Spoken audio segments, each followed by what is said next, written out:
ಹೊಟ್ಟೆ ಉರಿ, ಗಂಟಲಲ್ಲೇನೋ ಹುಳಿ ಬಂದಾಗೆ ಆಗೋದು, ಎದೆ ಉರಿ ಅನ್ನೋದು. ಈ ಗ್ಯಾಸ್ಟ್ರೋಸಾಫೇಜಿಯಲ್ ರಿಫ್ಲೆಕ್ಸ್ ಡಿಸೀಸ್ ಅಂದರೆ GERD ಅಂತಾರಲ್ಲ, ಇದರ ಲಕ್ಷಣಗಳು ಎಷ್ಟೋ ಜನರ ದಿನನಿತ್ಯದ ಲೈಫ್ ಮೇಲೆ ಪರಿಣಾಮ ಬೀರುತ್ತೆ ಅಲ್ವಾ? ಹೌದು, ಖಂಡಿತ. ಇದು ತುಂಬಾ ಕಾಮನ್ ಸಮಸ್ಯೆ ಇದೆ. ಇದಕ್ಕೆ ಮೆಡಿಕಲ್ ಟ್ರೀಟ್ಮೆಂಟ್ಸ್ ಎಲ್ಲ ಇದ್ರೂ ಕೂಡ ನಮ್ಮ ಮನೆಯಲ್ಲೇ ಸಿಗೋ ಕೆಲವು ಪದಾರ್ಥಗಳು, ನಮ್ಮ ದಿನಚರಿಯಲ್ಲಿ ಮಾಡ್ಕೊಳ್ಳೋ ಚಿಕ್ಕ ಬದಲಾವಣೆಗಳು, ಇವು ನಿಜವಾಗ್ಲೂ ಈ ಸ್ಥಿತಿನ ಕಂಟ್ರೋಲ್ ಮಾಡಕ್ ಸಹಾಯ ಮಾಡ್ಬೋದಾ? ಅದನ್ನೇ ಇವತ್ತು ನಾವು ನೋಡೋಣ ಅಂತ. ಹೌದು, ಇವತ್ತು ನಾವು ಡಾಕ್ಟರ್ ಪ್ರಕಾಶ್ ಮುಂಗ್ಲಿ MBBS MD ಅವರು ಕೊಟ್ಟಿರೋ ಕೆಲವು ಟಿಪ್ಪಣಿಗಳನ್ನ ಆಧಾರವಾಗಿಟ್ಕೊಂಡು ಸ್ವಲ್ಪ ಆಳವಾಗಿ ನೋಡೋಣ. ಸರಿ.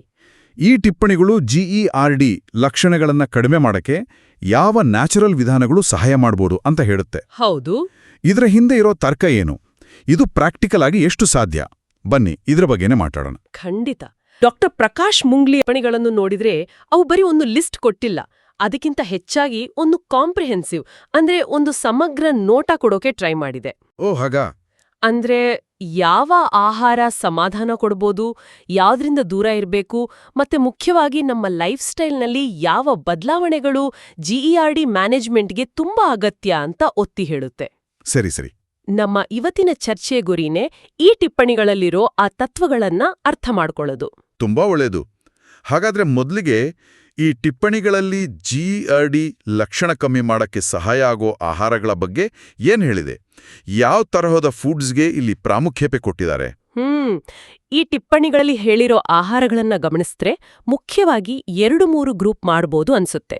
ಒಂದು, ಹೊಟ್ಟೆಗೆ ಅಥವಾ ಅನ್ನನಾಳಕ್ಕೆ ಸಮಾಧಾನ ಅಂದ್ರೆ ಸ್ವಲ್ಪ ಸೂದಿಂಗ್ ಎಫೆಕ್ಟ್ ಕೊಡೋ ಅಂತವು. Soothing effect? ಹೌದು. ಉದಾಹರಣೆಗೆ ಲೋಳಿಸರ ಅಂದ್ರೆ ಆಲೋವೆರಾ, ಇದರ ರಸಕ್ಕೆ ಶಮನಕಾರಿ ಗುಣ ಇರ್ಬೋದು ಅಂತ ಈ ಟಿಪ್ಪಣಿಗಳು ಹೇಳುತ್ತೆ. ಅಂದ್ರೆ ಉರಿಯೂತ ಕಡಿಮೆ ಮಾಡೋ ಸಾಧ್ಯತೆ ಇದೆ ಅಂತ.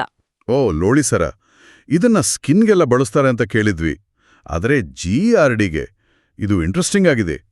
ಮತ್ತೆ ಈ ಲಿಸ್ಟಲ್ಲಿ ಬೂದು ಕುಂಬಳಕಾಯಿ ಕೂಡ ಇದೆಯಲ್ಲ, ಆಶ್ ಗಾರ್ಡ್. ಹೌದು. ಸಾಮಾನ್ಯವಾಗಿ ಅದನ್ನ ತರಕಾರಿಯಾಗಿ ನೋಡ್ತೀವಿ ಅಷ್ಟೇ, ಅದರ ಮೆಡಿಸಿನಲ್ ಗುಣಗಳ ಬಗ್ಗೆ ಅಷ್ಟು ಯೋಚನೆ ಮಾಡಲ್ಲ. ನಿಮ್ಮ ಕುತೂಹಲ ಸಹಜ, ನಿಜ ಅದು. ಆದ್ರೆ ಪ್ರಕಾಶ್ ಮುಂಗ್ಲಿಯ ಟಿಪ್ಪಣಿಗಳು ಇದಕ್ಕೆ ಸ್ಪೆಷಲ್ ಇಂಪಾರ್ಟೆನ್ಸ್ ಕೊಟ್ಟಿದೆ. ಕೆಲವು ಪರ್ಯಾಯ ಚಿಕಿತ್ಸಾ ಪದ್ಧತಿಗಳ ಪ್ರಕಾರ ಮತ್ತೆ ಈ ಟಿಪ್ಪಣಿಗಳ ಪ್ರಕಾರನೂ ಬೂದು ಕುಂಬಳಕಾಯಿ ಇದೆಯಲ್ಲ, ಅದು ಹೊಟ್ಟೆಯ ಆಸಿಡಿಟಿನ ಕಮ್ಮಿ ಮಾಡಿ ಒಂದ್ ರೀತಿ ತಂಪು ಕೊಡೋ ಗುಣ ಹೊಂದಿದೆ ಅಂತ ನಂಬಿಕೆ. ಹೊಟ್ಟೆಗೆ ತಂಪ? ಹೌದು. ಹಾಗಾಗಿ ಇದು GERD ಲಕ್ಷಣಗಳ ನಿರ್ವಹಣೆಗೆ ಹೆಲ್ಪ್ ಆಗ್ಬೋದು ಅನ್ನೋದು ಇಲ್ಲಿರೋ ಅಭಿಪ್ರಾಯ. ಅರ್ಥ ಆಯ್ತು. ಸಮಾಧಾನ ಕೊಡುವ ಆಹಾರಗಳಾಯ್ತು. ಸರಿ, ಇನ್ನೂ ಬೇರೆ ಯಾವ ಕ್ಯಾಟಗರಿ ಇದೆ? ಎರಡನೇದಾಗಿ ಜೀರ್ಣಕ್ರಿಯೆಗೆ ಸಹಾಯ ಮಾಡೋ ಆಹಾರಗಳು. ಇದರಲ್ಲಿ ಮುಖ್ಯವಾಗಿ ಶುಂಠಿ ಮತ್ತೆ ತುಳಸಿ ಬರುತ್ತೆ. ಶುಂಠಿ ಜೀರ್ಣಕ್ರಿಯೆ ಸುಧಾರಿಸೋಕೆ, ಹೊಟ್ಟೆ ಉಬ್ರ ಕಮ್ಮಿ ಮಾಡೋಕೆ ಹೆಲ್ಪ್ ಮಾಡುತ್ತೆ ಅಂತ ನಂಬಿಕೆ ಇದೆ. ಹೌದು, ಶುಂಠಿ ಸಾಮಾನ್ಯವಾಗಿ ಬಳಸ್ತೀವಿ. ತುಳಸಿನೂ ಅಷ್ಟೇ, ಟ್ರೆಡಿಷನಲ್ ಆಗಿ ಅಜೀರ್ಣ, ಹೊಟ್ಟೆ ಸಮಸ್ಯೆಗಳಿಗೆ ಬಳಸ್ತಾರೆ. ಅದರ ಉಲ್ಲೇಖನೂ ಇದೆ. ಹಾಗೇನೆ ಮೊಸರು ಮತ್ತೆ ಮಜ್ಜಿಗೆ, ಇವು ಡೈಜೆಸ್ಟಿವ್ ಸಿಸ್ಟಮ್ಗೆ ಫ್ರೆಂಡ್ಲಿ ಬ್ಯಾಕ್ಟೀರಿಯಾ ಕೊಡ್ಬೋದು. ಮೊಸರು, ಮಜ್ಜಿಗೆ ಸಾಮಾನ್ಯವಾಗಿ ಜೀರ್ಣಕ್ಕೆ ಒಳ್ಳೇದು ಅಂತ ಹೇಳ್ತಾರೆ. ಮೊಸರು ವಿಷಯದಲ್ಲಿ ಅದು ಫ್ರೆಶ್ ಆಗಿದ್ಯಾ, ಜಾಸ್ತಿ ಹುಳಿಯಾಗಿದ್ಯಾ, ಆಮೇಲೆ ಅದನ್ನ ತಿನ್ನೋ ವ್ಯಕ್ತಿ ದೇಹ ಹೇಗೆ ರಿಯಾಕ್ಟ್ ಮಾಡುತ್ತೆ ಅನ್ನೋದ್ರ ಮೇಲೆ ಡಿಪೆಂಡ್ ಆಗುತ್ತೆ. ಈ ಟಿಪ್ಪಣಿಗಳು ಜನರಲ್ ಗೈಡ್ಲೈನ್ಸ್ ಕೊಡೋದ್ರಿಂದ ಮೊಸರು ಸಹಾಯಕವಾಗಬಹುದು ಅಂತ ಹೇಳುತ್ತೆ. ಆದ್ರೆ ವೈಯಕ್ತಿಕ ಅನುಭವ ಮುಖ್ಯ ಆಗುತ್ತೆ. ಮತ್ತೆ ಸೋಂಪು ಕಾಳುಗಳು. ಓ, ಸೋಂಪು. ಅದು ಜೀರ್ಣಕ್ರಿಯೆಗೆ ಒಳ್ಳೇದು, ವಿಶೇಷವಾಗಿ ಊಟ ಆದ್ಮೇಲೆ ತಿಂದು. ಮೂರನೇ ಗುಂಪಿನ ಆಹಾರಗಳು ಯಾವುವು? ಮೂರನೇದು, ಸುಲಭವಾಗಿ ಜೀರ್ಣ ಆಗುವಂಥ ಮತ್ತೆ ಪ್ರಚೋದನೆ ಕಡಿಮೆ ಮಾಡೋ ಆಹಾರಗಳು. ಅಂದ್ರೆ ಹುಳಿ ಇಲ್ಲದ ಹಣ್ಣುಗಳು, ಸೇಬು, ಬಾಳೆಹಣ್ಣು, ಈ ತರ. ಸಿಟ್ರಸ್ ಫ್ರೂಟ್ಸ್ ಅಲ್ಲ ಅಲ್ವಾ? ಹೌದು, ಸಿಟ್ರಸ್ ಫ್ರೂಟ್ಸ್ ತರ ಅಸಿಡಿಟಿ ಜಾಸ್ತಿ ಮಾಡಲ್ಲ. ತರಕಾರಿಗಳು, ಇದರಲ್ಲಿ ಫೈಬರ್, ಪೋಷಕಾಂಶ ಎಲ್ಲ ಇರುತ್ತೆ. ಓಟ್ಮೀಲ್, ಇದು ಈಸಿಯಾಗಿ ಡೈಜೆಸ್ಟ್ ಆಗತ್ತೆ, ಹೊಟ್ಟೆನೂ ತುಂಬಿಸುತ್ತೆ. ಜಾಸ್ತಿ ತಿನ್ನೋದನ್ನ ತಡೆಯಕ್ಕೆ ಹೆಲ್ಪ್ ಆಗತ್ತೆ. ಆರೋಗ್ಯಕರ ಕೊಬ್ಬುಗಳು ಮತ್ತೆ ಕಡಿಮೆ ಕೊಬ್ಬಿನ ಮಾಂಸದ ಬಗ್ಗೆನೂ ಹೇಳಿದ್ದಾರೆ ಅಲ್ವಾ? ಹೌದು. ಹೆಲ್ದಿ ಫ್ಯಾಟ್ಸ್, ಉದಾಹರಣೆಗೆ ತೆಂಗಿನಕಾಯಿ, ಆದ್ರೆ ಮಿತವಾಗಿ ತಿನ್ಬೇಕು. ಜಾಸ್ತಿ ಫ್ಯಾಟ್ ಇದ್ರೆ ಜೀರ್ಣಕ್ರಿಯೆ ಸ್ಲೋ ಆಗ್ಬೋದು. ಓ ಹಾಗಾ? ಹಾಗೇನೆ ಪ್ರೋಟೀನ್ಗೆ ಲೀನ್ ಮೀಟ್ ಮತ್ತೆ ಫಿಶ್, ಅಂದ್ರೆ ಹೆಚ್ಚು ಕೊಬ್ಬಿಲ್ಲದ ಮಾಂಸ, ಮೀನು ಜೀರ್ಣಾಂಗ ವ್ಯವಸ್ಥೆಗೆ ಕಡಿಮೆ ಸ್ಟ್ರೆಸ್ ಕೊಡುತ್ತೆ. ಒಟ್ಟಾರೆಯಾಗಿ ಈ ಟಿಪ್ಪಣಿಗಳು ಹೊಟ್ಟೆಗೆ ಹಿತವಾಗಿರೋ, ಈಸಿಯಾಗಿ ಡೈಜೆಸ್ಟ್ ಆಗೋ ಮತ್ತೆ ಹೆಚ್ಚು ಇರಿಟೇಟ್ ಮಾಡದ ಆಹಾರಗಳ ಮೇಲೆ ಫೋಕಸ್ ಮಾಡಿದೆ. ಸರಿ, ಇವೆಲ್ಲ ಸಹಾಯ ಮಾಡಬಹುದಾದ ಆಹಾರಗಳ ಲಿಸ್ಟ್ ಆಯಿತು. ಆದರೆ GRD ಮ್ಯಾನೇಜ್ಮೆಂಟಲ್ಲಿ ಏನು ತಿನ್ಬೇಕು ಅನ್ನೋದು ಎಷ್ಟು ಮುಖ್ಯವೋ ಏನು ತಿನ್ನಬಾರ್ದು ಅನ್ನೋದು ಕೂಡ ಅಷ್ಟೇ ಮುಖ್ಯ ಇರ್ಬೋದಲ್ವೇ? ಖಂಡಿತವಾಗಿಯೂ.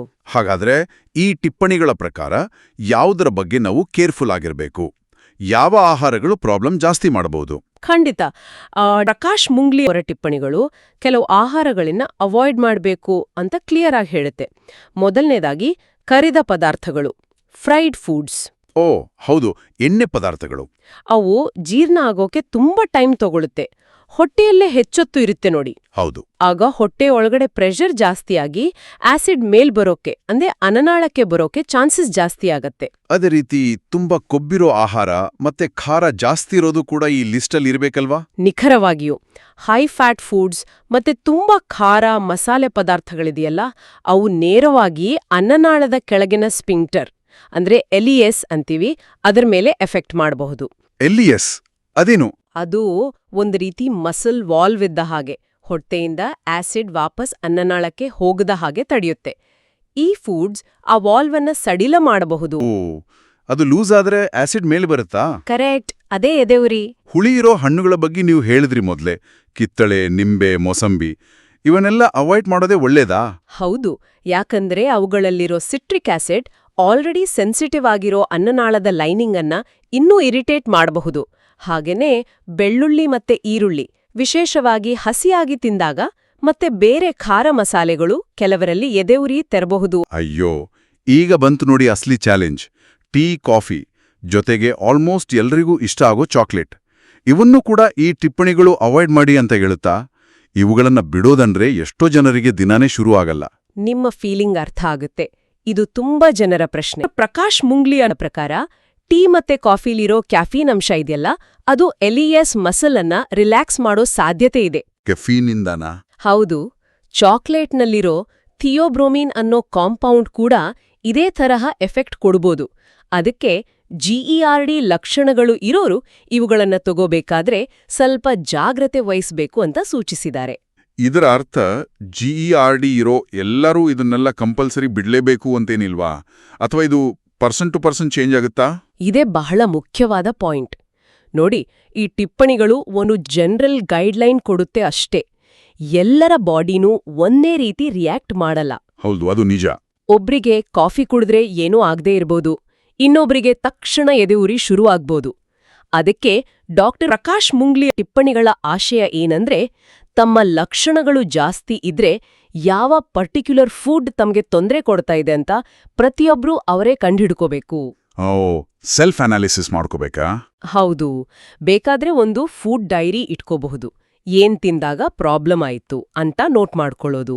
ಹಾಗೆ ಗೊತ್ತಾದ್ಮೇಲೆ ಆ ಆಹಾರಗಳನ್ನ ಕಡಿಮೆ ಮಾಡೋದು ಅಥವಾ ತುಂಬಾ ತೊಂದರೆ ಕೊಡ್ತಾ ಇದ್ರೆ ಪೂರ್ತಿಯಾಗಿ ಬಿಡೋದು ಲಕ್ಷಣಗಳನ್ನ ಕಂಟ್ರೋಲ್ ಮಾಡಕ್ಕೆ ಸಹಾಯ ಮಾಡುತ್ತೆ. ಇದು ತುಂಬಾ ಪರ್ಸನಲ್ ಆದ ಪ್ರಾಸೆಸ್. ತುಂಬಾ ಕ್ಲಿಯರ್ ಆಗಿ ಹೇಳಿದ್ರಿ. ಸರಿ, ಆಹಾರದ ವಿಷಯ ಒಂದ್ ಕಡೆ ಆದ್ರೆ ಈ ಟಿಪ್ಪಣಿಗಳು ಲೈಫ್ ಸ್ಟೈಲ್ ಚೇಂಜಸ್ ಬಗ್ಗೆನೂ ಸೀರಿಯಸ್ ಆಗಿ ಹೇಳುತ್ತೆ ಅಂತ ಕಾಣುತ್ತೆ. ಆಹಾರದಷ್ಟೇ ಇಂಪಾರ್ಟೆಂಟ್ ಇವು. ಖಂಡಿತವಾಗಿಯೂ. GERD ಮ್ಯಾನೇಜ್ಮೆಂಟ್ ಅನ್ನೋದು ಬರೀ ಡಯಟ್ ಅಲ್ಲ, ಅದೊಂದು ಲೈಫ್ ಸ್ಟೈಲ್ ಚೇಂಜ್. ಆಹಾರ ಪದ್ಧತಿ ಮತ್ತು ದಿನನಿತ್ಯದ ಅಭ್ಯಾಸಗಳು ಎರಡೂ ಸೇರಿದಾಗ ಮಾತ್ರ ಒಳ್ಳೆಯ ರಿಸಲ್ಟ್ ಸಿಗೋಕೆ ಸಾಧ್ಯ ಅನ್ನೋದು ಈ ಟಿಪ್ಪಣಿಗಳ ಸಾರಾಂಶ ಇದ್ದಾಗೆ. ಹಾಗಾದ್ರೆ ಯಾವ ತರಹದ ಲೈಫ್ ಸ್ಟೈಲ್ ಚೇಂಜಸ್ ಬಗ್ಗೆ ಇಲ್ಲಿ ಮುಖ್ಯವಾಗಿ ಹೇಳಿದ್ದಾರೆ? ಮೊದಲನೇದು ಮತ್ತೆ ತುಂಬಾ ಮುಖ್ಯವಾದದ್ದು ಹೆಲ್ದಿ ಬಾಡಿ ವೇಟ್ ಮೇಂಟೈನ್ ಮಾಡೋದು. ತೂಕನಾ? ಸ್ಟೈಲ್ ಬಗ್ಗೆ ಹೇಳಿದ್ದಾರೆ. ಒಂದೇ ಸಾರಿ ಹೊಟ್ಟೆ ತುಂಬಾ ತಿನ್ನೋದಕ್ಕಿಂತ ದಿನಕ್ಕೆ ಹಲವು ಬಾರಿ ಸ್ವಲ್ಪ ಸ್ವಲ್ಪನೇ ಲೈಟಾಗಿ ತಿನ್ನೋದು ಒಳ್ಳೆಯದು ಅಂತ. ಯಾಕೆ ಹಾಗೆ? ಯಾಕಂದ್ರೆ ಹೊಟ್ಟೆ ಒಂದೇ ಸಾರಿ ತುಂಬಾ ಫುಲ್ ಆದ್ರೂ ಹೊಟ್ಟೆ ಒಳಗಿನ ಪ್ರೆಷರ್ ಜಾಸ್ತಿ ಆಗತ್ತೆ. ಅದು ಕೂಡ ರಿಫ್ಲೆಕ್ಸ್ಗೆ ಕಾರಣವಾಗಬಹುದು. ಅದಕ್ಕೆ ಸ್ವಲ್ಪ ಸ್ವಲ್ಪನೇ ಜಾಸ್ತಿ ಸಾರಿ ತಿಂದ್ರೆ ಹೊಟ್ಟೆ ಮೇಲೆ ಬೀಳೋ ಒತ್ತಡ ಕಮ್ಮಿ ಆಗತ್ತೆ. ಮತ್ತೆ ಇದರ ಜೊತೆಗೆ ಬರೋ ಅತಿ ಮುಖ್ಯವಾದ ಸಲಹೆ, ಊಟ ಆದ ತಕ್ಷಣ ಮಲಗಬಾರ್ದು. ಹೌದು, ಊಟ ಆದ ತಕ್ಷಣ ಸ್ವಲ್ಪ ರೆಸ್ಟ್ ಮಾಡೋಣ ಅಂತ ಅನ್ಸೋದು ಸಹಜ. ಆದ್ರೆ ಈ ಟಿಪ್ಪಣಿಗಳಲ್ಲಿ ಊಟ ಮತ್ತೆ ಮಲಗೋಕೆ ಮಧ್ಯೆ ಕನಿಷ್ಠ 2-3 ಗಂಟೆ ಗ್ಯಾಪ್ ಇರಬೇಕು ಅಂತ ಕ್ಲಿಯರ್ ಆಗಿ ಹೇಳಿದ್ದಾರೆ. ಇದು ಎಷ್ಟೋ ಜನರ ರೂಟೀನ್ಗೆ ದೊಡ್ಡ ಚೇಂಜ್ ಆಗಬಹುದು. ಸ್ವಲ್ಪ ಕಷ್ಟನೇ ಅಲ್ವಾ ಇದು? ನಿಜ, ಇದು ಪಾಲಿಸೋಕೆ ಸ್ವಲ್ಪ ಕಷ್ಟನೇ. ಆದ್ರೆ ಈ ಗ್ಯಾಪ್ ಬಹಳ ಮುಖ್ಯ. ಯಾಕಂದ್ರೆ ಈ ಟೈಮಲ್ಲಿ ಆಹಾರ ಹೊಟ್ಟೆಯಿಂದ ಸಣ್ಣ ಕರುಳಿನ ಕಡೆಗೆ ಹೋಗೋಕೆ ಸಾಕಷ್ಟು ಟೈಮ್ ಸಿಗುತ್ತೆ. ಓ ಹಾಗಾ? ಹೊಟ್ಟೆ ಸ್ವಲ್ಪ ಖಾಲಿ ಆದ್ಮೇಲೆ ನಾವು ಮಲಗಿದ್ರೂ ಆಸಿಡ್ ಅಥವಾ ಆಹಾರ ವಾಪಸ್ ಅನ್ನನಾಳಕ್ಕೆ ಬರೋ ಚಾನ್ಸಸ್ ತುಂಬಾ ಕಡಿಮೆ ಆಗುತ್ತೆ. ಇಲ್ಲಿ ಗ್ರಾವಿಟಿನೂ ಹೆಲ್ಪ್ ಮಾಡುತ್ತೆ. ನಾವು ನಿಂತಿದಾಗ ಅಥವಾ ಕೂತಿದಾಗ ಗ್ರಾವಿಟಿ ಆಸಿಡ್ ಕೆಳಗೆ ಇಡುತ್ತೆ, ಗೊತ್ತಲ್ಲ? ಹೌದು ಹೌದು. ಹಾಗಾದ್ರೆ ಮಲಗೋ ಪೋಸ್ಚರ್ ಬಗ್ಗೆನೂ ಏನಾದರೂ ಸ್ಪೆಸಿಫಿಕ್ ಆಗಿ ಹೇಳಿದಾರಾ? ಖಂಡಿತ ಇದೆ. ಸಾಧ್ಯ ಆದ್ರೆ ಎಡಮಗ್ಗುಲಲ್ಲಿ ಮಲಗೋದು ಒಳ್ಳೇದು ಅಂತ ಹೇಳಿದ್ದಾರೆ. ಲೆಫ್ಟ್ ಸೈಡಾ? ಯಾಕೆ? ನಮ್ಮ ಹೊಟ್ಟೆ ಬಾಡಿಲಿ ಇರೋ ಪೊಸಿಷನ್ ಅದಕ್ಕೆ ಕಾರಣ. ಎಡಕ್ಕೆ ಮಲಗಿದಾಗ ಹೊಟ್ಟೆಯ ಶೇಪಿಂದಾಗಿ ಆಸಿಡ್ ಅನ್ನನಾಳಕ್ಕೆ ಹೋಗೋದು ಸ್ವಲ್ಪ ಕಷ್ಟ ಆಗುತ್ತೆ. ಬಲಕ್ಕೆ ಮಲಗಿದ್ರೆ ಅದು ಸುಲಭ ಆಗಬಹುದು. ಇಂಟ್ರೆಸ್ಟಿಂಗ್. ಇನ್ನೊಂದು ಸಲಹೆ ಅಂದ್ರೆ ಹಾಸಿಗೆಯ ತಲೆಭಾಗವನ್ನ ಸ್ವಲ್ಪ ಎತ್ತರಿಸೋದು. ಅಂದ್ರೆ ಹಾಸಿಗೆಯ ಕಾಲು ಕೆಳಗೆ ಇಟ್ಟಿಗೆ ಅಥವಾ ಮರದ ಬ್ಲಾಕ್ ಇಡೋದು. ಬರೀ ದಿಂಬು ಜಾಸ್ತಿ ಮಾಡೋದಲ್ಲ. ಓ, ಇಡೀ ಮಂಚದ ತಲೆಭಾಗನೇ ಎತ್ತರ ಮಾಡ್ಬೇಕಾ? ಹೌದು. ಇದರಿಂದ ಇಡೀ ದೇಹದ ಮೇಲ್ಭಾಗ ಸ್ವಲ್ಪ ಎತ್ತರದಲ್ಲಿರತ್ತೆ. ಆಗ ಗ್ರಾವಿಟಿ ಆಸಿಡ್ ಮೇಲೆ ಬರದ ಹಾಗೆ ತಡೆಯೋಕೆ ಇನ್ನೂ ಹೆಲ್ಪ್ ಮಾಡುತ್ತೆ. ಇವುಗಳ ಜೊತೆಗೆ ಸಿಂಪಲ್ ಅಂತ ಅನ್ಸಿದ್ರೂ ಇಂಪಾರ್ಟೆಂಟ್ ಆಗಿರೋ ಇನ್ನೆರಡು ಸಲಹೆಗಳು: ಟೈಟ್ ಬಟ್ಟೆ ಹಾಕೋದು ಅವಾಯ್ಡ್ ಮಾಡೋದು ಮತ್ತೆ ಸ್ಮೋಕಿಂಗ್, ಡ್ರಿಂಕಿಂಗ್ ಬಿಡೋದು. ಇದರ ಹಿಂದೆ ಇರೋ ಲಾಜಿಕ್ ಏನು? ಟೈಟ್ ಬಟ್ಟೆ, ವಿಶೇಷವಾಗಿ ಸೊಂಟದ ಸುತ್ತ ಹಾಕೋ ಬೆಲ್ಟ್ ಅಥವಾ ಡ್ರೆಸ್, ಹೊಟ್ಟೆ ಮೇಲೆ ಅನಗತ್ಯ ಪ್ರೆಷರ್ ಹಾಕಿ ರಿಫ್ಲಕ್ಸ್ಗೆ ಕಾರಣ ಆಗಬಹುದು. ಅದಕ್ಕೆ ಕಂಫರ್ಟಬಲ್ ಬಟ್ಟೆ ಒಳ್ಳೇದು. ಸರಿ. ಇನ್ನು ಸ್ಮೋಕಿಂಗ್ ಮತ್ತೆ ಆಲ್ಕೋಹಾಲ್, ಇವು ಜಿಆರ್ಡಿಗೆ ಶತ್ರುಗಳಿದ್ದ ಹಾಗೆ. ಸ್ಮೋಕಿಂಗ್ ಅಲ್ಲಿರೋ ನಿಕೋಟಿನ್ ಎಲ್ಇಎಸ್ ಮಸಲ್ ಅನ್ನ ವೀಕ್ ಮಾಡುತ್ತೆ ಅಂತ ಈ ಟಿಪ್ಪಣಿಗಳು ಸ್ಪಷ್ಟವಾಗಿ ಹೇಳುತ್ತೆ. ಓ, ನಿಕೋಟಿನಿಂದನಾ? ಹೌದು. ಆಲ್ಕೋಹಾಲ್ ಕೂಡ ಎಲ್ಇಎಸ್ ಮೇಲೆ ಎಫೆಕ್ಟ್ ಮಾಡೋದಲ್ದೆ ಹೊಟ್ಟೆಲಿ ಆಸಿಡ್ ಪ್ರೊಡಕ್ಷನ್ ಜಾಸ್ತಿ ಮಾಡುತ್ತೆ ಮತ್ತೆ ಅನ್ನನಾಳದ ಸೆನ್ಸಿಟಿವ್ ಲೈನಿಂಗ್ ಅನ್ನ ಇರಿಟೇಟ್ ಮಾಡಬಹುದು. ಅದಕ್ಕೆ ಜಿಆರ್ಡಿ ಕಂಟ್ರೋಲ್ಗೆ ಇವುಗಳನ್ನ ಬಿಡೋದು ಅನಿವಾರ್ಯ ಅಂತ ಈ ಟಿಪ್ಪಣಿಗಳು ಸ್ಟ್ರಾಂಗ್ ಆಗಿ ರೆಕಮೆಂಡ್ ಮಾಡುತ್ತೆ. ಒಟ್ಟಾರೆಯಾಗಿ ಡಾಕ್ಟರ್ ಪ್ರಕಾಶ್ ಮುಂಗ್ಲಿ ಅವರ ಈ ಟಿಪ್ಪಣಿಗಳನ್ನ ನಾವು ಇಷ್ಟು ಆಳವಾಗಿ ನೋಡಿದಾಗ ಜಿಇಆರ್ಡಿ ಮ್ಯಾನೇಜ್ಮೆಂಟ್ಗೆ ಒಂದೇ ಒಂದು ಸೊಲ್ಯೂಷನ್ ಇಲ್ಲ, ಬದಲಿಗೆ ಒಂದು ಹೊಲಿಸ್ಟಿಕ್ ಅಂದ್ರೆ ಎರಡೂ ಕಡೆ ಅಪ್ರೋಚ್ ಬೇಕು ಅನ್ನೋದು ಕ್ಲಿಯರ್ ಆಗ್ತಾ ಇದೆ. ಹೌದು. ಒಂದು ಕಡೆ ನಾವು ಏನ್ ತಿಂತೀವಿ, ಏನ್ ತಿನ್ನಲ್ಲ ಅನ್ನೋದ್ರ ಬಗ್ಗೆ ಗಮನ, ಅಂದ್ರೆ ಶುಂಠಿ, ಬೂದು ಕುಂಬಳಕಾಯಿ, ಮೊಸರು ತರಹದ ಹೆಲ್ಪ್ ಮಾಡೋ ಆಹಾರಗಳನ್ನು ಸೇರಿಸ್ಕೊಳ್ಳೋದು, ಮತ್ತೆ ಕರಿದ, ಖಾರ, ಹುಳಿ, ಚಾಕ್ಲೇಟ್, ಕಾಫಿ ತರಹ ತೊಂದರೆ ಕೊಡೋ ಆಹಾರಗಳನ್ನು ಗುರುತಿಸಿ ಅವಾಯ್ಡ್ ಮಾಡೋದು. ಹೌದು, ಅದು ಒಂದು ಭಾಗ. ಇನ್ನೊಂದು ಅಷ್ಟೇ ಮುಖ್ಯವಾದ ಭಾಗ ಅಂದ್ರೆ ನಮ್ಮ ಲೈಫ್ ಸ್ಟೈಲ್ ಹ್ಯಾಬಿಟ್ಸ್.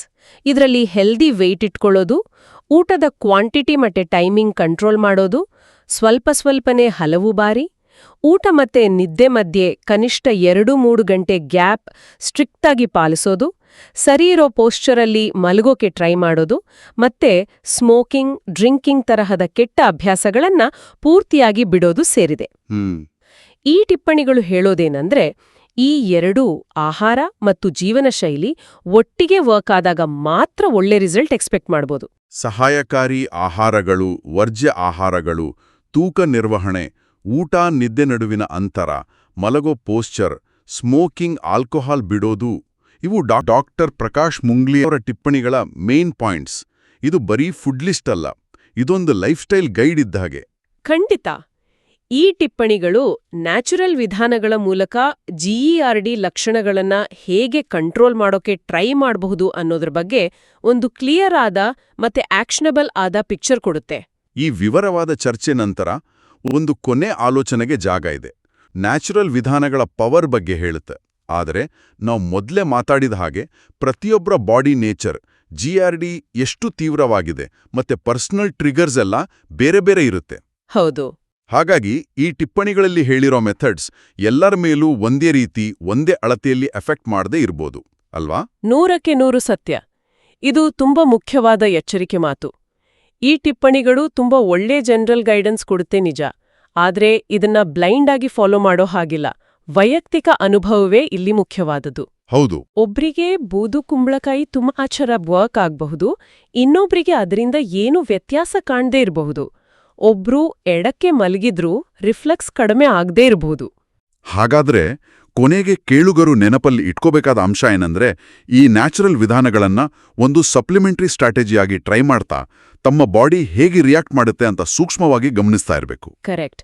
ಮತ್ತೆ ಮುಖ್ಯವಾಗಿ ಲಕ್ಷಣಗಳು ತುಂಬಾ ಜಾಸ್ತಿ ಇದ್ರೆ ಅಥವಾ ತುಂಬಾ ದಿನಗಳಿಂದ ಇದ್ರೆ ಈ ಟಿಪ್ಪಣಿಗಳು ಮೆಡಿಕಲ್ ಅಡ್ವೈಸ್ಗೆ ರೀಪ್ಲೇಸ್ಮೆಂಟ್ ಅಲ್ಲ ಅನ್ನೋದನ್ನ ಅರ್ಥ ಮಾಡಿಕೊಂಡು ಖಂಡಿತವಾಗಿಯೂ ಡಾಕ್ಟರ್ನ ಕನ್ಸಲ್ಟ್ ಮಾಡಿ ಅವರ ಗೈಡೆನ್ಸ್ ತಗೊಳ್ಳೋದು ಅನಿವಾರ್ಯ. ಸರಿಯಲ್ವಾ? ಖಂಡಿತವಾಗಿಯೂ.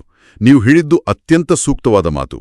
ಈ ಟಿಪ್ಪಣಿಗಳು ಮೆಡಿಕಲ್ ಟ್ರೀಟ್ಮೆಂಟ್ಗೆ ಪರ್ಯಾಯ ಅಲ್ಲವೇ ಅಲ್ಲ, ಬದಲಾಗಿ ಅದಕ್ಕೆ ಪೂರಕವಾಗಿರ್ಬೋದಷ್ಟೇ. GERD ಕೆಲವೊಮ್ಮೆ ಸೀರಿಯಸ್ ಪ್ರಾಬ್ಲಮ್ಸ್ಗೂ ಕಾರಣ ಆಗ್ಬೋದು. ಅದಕ್ಕೆ ಸೆಲ್ಫ್ ಟ್ರೀಟ್ಮೆಂಟ್ಗಿಂತ ಡಾಕ್ಟರ್ ಹತ್ರ ಹೋಗಿ ಡಯಾಗ್ನೋಸಿಸ್ ಮಾಡಿಸಿ ಅವರ ಗೈಡೆನ್ಸ್ ತಗೊಳ್ಳೋದು ಯಾವಾಗಲೂ ಸೇಫ್ ಮತ್ತು ಬೆಸ್ಟ್.